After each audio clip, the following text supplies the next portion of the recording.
Bukan sekadar kabar kelahiran, ini adalah pesan simbolik yang kuat. Nama Basuki Cahayapurnama atau Ahok kembali menyita perhatian publik.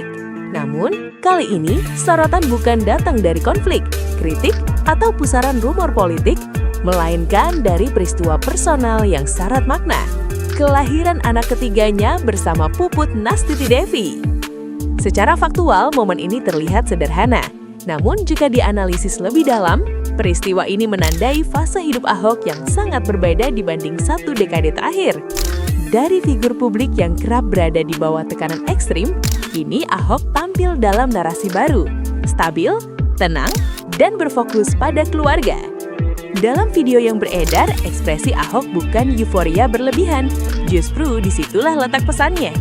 Bahagia yang ditampilkan bersifat terkendali, menunjukkan kondisi psikologis yang lebih mapan. Ini bukan kebahagiaan sesaat, melainkan hasil dari proses panjang menghadapi konflik, kehilangan, dan pembentukan ulang identitas diri. Puput Nastiti Devi pun tampil sebagai figur sentral dalam fase ini. Kehadirannya konsisten membangun citra keluarga yang tertutup dari drama publik. Dari sudut pandang komunikasi publik, ini adalah pergeseran citra yang sangat signifikan. Dari kontroversial menjadi domestik dan humanis. Kelahiran anak ketiga juga bukan sekadar penambahan anggota keluarga. Dalam konteks sosial figur publik, ini adalah simbol kesinambungan dan pemulihan.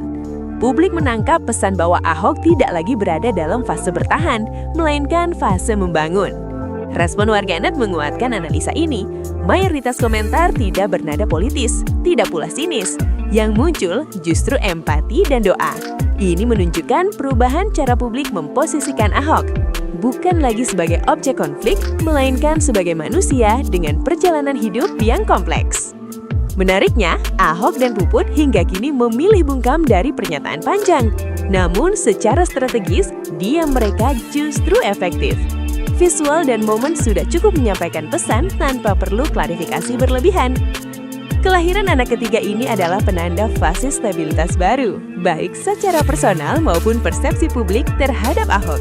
Bukan sensasi, bukan pencitraan agresif, melainkan narasi kehidupan yang berjalan alami.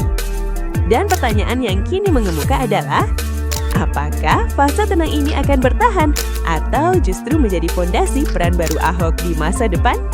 Dalam hidup, ketenangan sering datang bukan setelah segalanya selesai, tetapi setelah kita menerima prosesnya.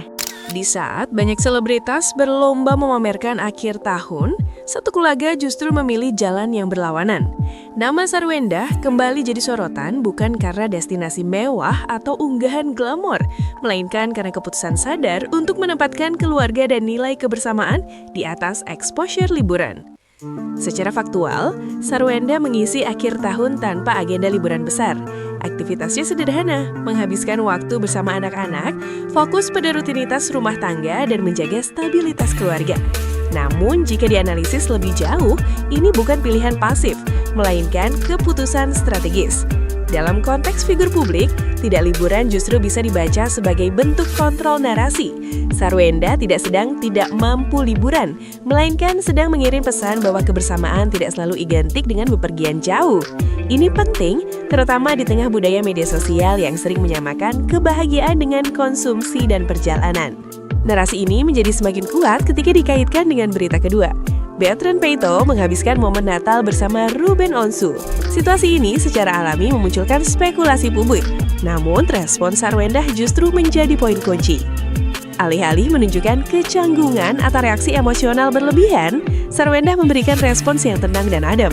Dari sudut pandang psikologis dan komunikasi publik, ini menunjukkan kedewasaan emosional dan pengendalian diri yang kuat. Yang menarik, Sarwenda tidak mencoba mengoreksi persepsi publik secara agresif. Ia juga tidak membangun narasi defensif. Sikap ini memberi sinyal bahwa hubungan antar individu dalam keluarga mereka berada pada fase yang lebih dewasa dan realistis. Bertrand Peito dalam konteks ini tidak diposisikan sebagai alat konflik, melainkan sebagai anak yang tetap mendapatkan ruang relasi yang sehat. Ini kontras dengan banyak drama keluarga figur publik lain yang sering mengeksploitasi momen serupa untuk sensasi. Jika ditarik garis besar, dua berita ini saling melengkapi. Satu menunjukkan kesederhanaan yang disengaja, satu lagi menunjukkan ketenangan dalam menghadapi dinamika keluarga modern. respons publik pun cenderung positif. Banyak warganet menilai sikap Sarwenda sebagai contoh kedewasaan, bukan kepasrahan. Ini menandakan adanya pergeseran selera audiens. Drama mulai kalah menarik dibanding stabilitas. Kesimpulannya jelas, Sarwenda tidak sedang menghindari sorotan, melainkan mengendalikan cara dirinya disorot.